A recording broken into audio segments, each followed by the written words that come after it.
Let's go to our headliner this morning. Alan Dershowitz joins us, Harvard Law professor emeritus and author of the book, The Case Against Impeaching Trump. Well, now I guess the question is, impeaching Kavanaugh? I mean, does it look like Democrats are planning a strategy to do so?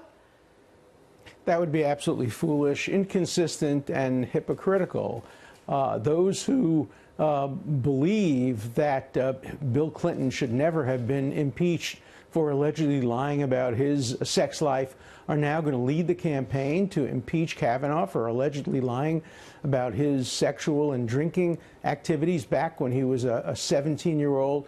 It's hypocrisy run rampant. The Constitution would not permit impeachment of a sitting justice for actions he took while a private citizen 35 years ago, nor, I think, would it permit using the laws of perjury, which are very tough. They have to be about a material fact. It has to have been a deliberate lie, not forgetfulness, not a boast, not an exaggeration, but a willful, deliberate lie about a material fact. I think that the Democrats are shooting themselves in the foot. We ought to be moving forward. Let's judge Justice Kavanaugh on his performance as a justice of the Supreme Court. I'm particularly outraged at my colleagues and students at Harvard Law School, those of them who have made it impossible for Kavanaugh to continue to teach there. It's rampant McCarthyism at its worst, reminiscent of what I experienced when I was a student at Brooklyn College in the 50s, where professors were fired because it was suspected that they went 17 or 20 years old. They might have been members or fellow travelers of the Communist Party. We just have to put an end to this. How do you do that, though? And these kinds of vengeance inquisitions have to stop. How do you do that? Well, I mean, obviously, we've come to this point. Does it get worse? Does it get better? What changes?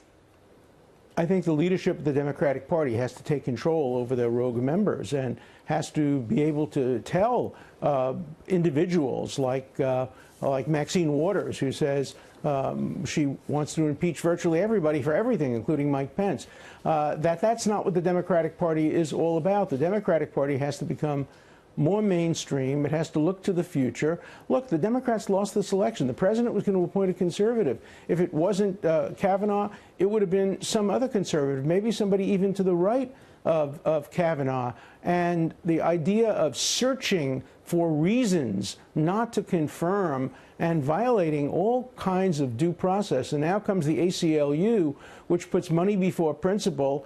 And my question to the ACLU is, how are you going to appear in front of the Supreme Court now? You've clearly alienated at least one of the justices, maybe even more.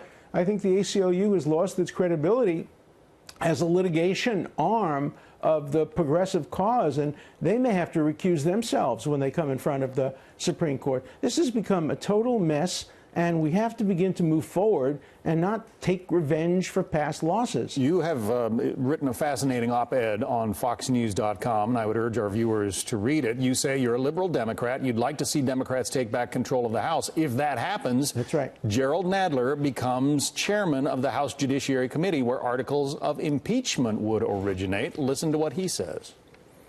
This has got to be thoroughly investigated. I hope the Senate will do so.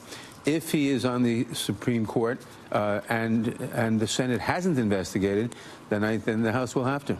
So what would be your advice to Representative Nadler? Well, first of all, do not move toward impeachment. He hasn't mentioned the I word, impeachment, yet. As far as an investigation is concerned, let the investigation be about the confirmation process. Let's have a bipartisan investigation and see if we can improve the process. Maybe have more checks, FBI checks, prior to a nominee being nominated, so we don't have these kinds of surprises, ongoing investigations. There are things we can do. Maybe have a commission that nominates to the president the 10 most distinguished people who could serve on the Supreme Court, and let the president agree to pick from that instead of picking from the Federalist Society. There are a lot of things that can be done to improve the process. Investigating Kavanaugh is not one of them. Impeaching Kavanaugh is certainly not another of them. Despite what we talk about here today, Alan Dershowitz, there are still many Democrats vowing a fight, including Mazie Hirono from Hawaii. And here's her latest thinking on where this goes next. Should Brett Kavanaugh be impeached if Democrats take control? I'm much more focused on the here and now, which is that we have an election coming up, and I've said to the women who are justifiably angry but determined, and I said they should be just focused like a laser beam. We're left wondering what exactly that means, Ellen, but she did not say no to a fight for impeachment. Look, I think she's right. I think Democrats should focus. I think they should try to take over the House. That becomes an important part of our system of checks and balances. If the Democrats can take over the Senate, then they will have enormous influence on the next Supreme Court nominee. That ought to be the focus. Look, Brett Kavanaugh was not my choice. I'm a liberal Democrat. I would have appointed Merrick Garland again.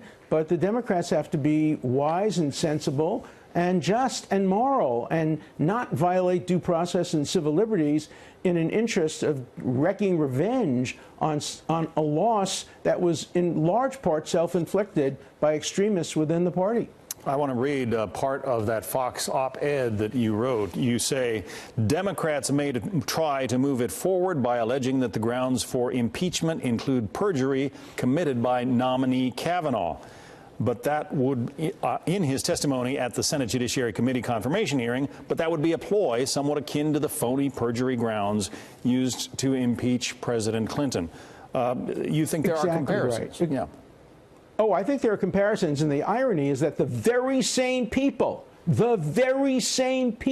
who justly complained about the use of perjury against Bill Clinton are now demanding the use of perjury against Kavanaugh.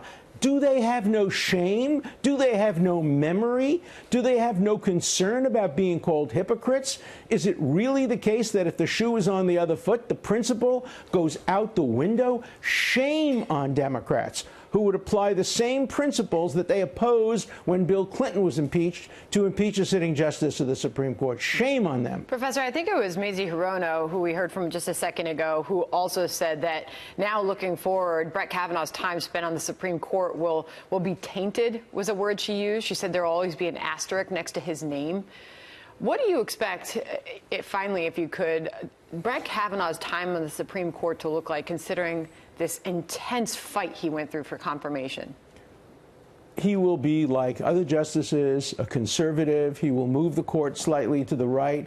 My hope is that, having been through this horrible experience, maybe his sensitivities will increase toward due process, civil liberties, the right of free speech. But the asterisk next to his name is ridiculous. He was confirmed. He will serve on the Supreme Court. There will be no asterisk. He will be judged like every other justice. I will agree with some of his opinions. I will disagree with others' opinions. I'll write op-eds criticizing the opinions I disagree with.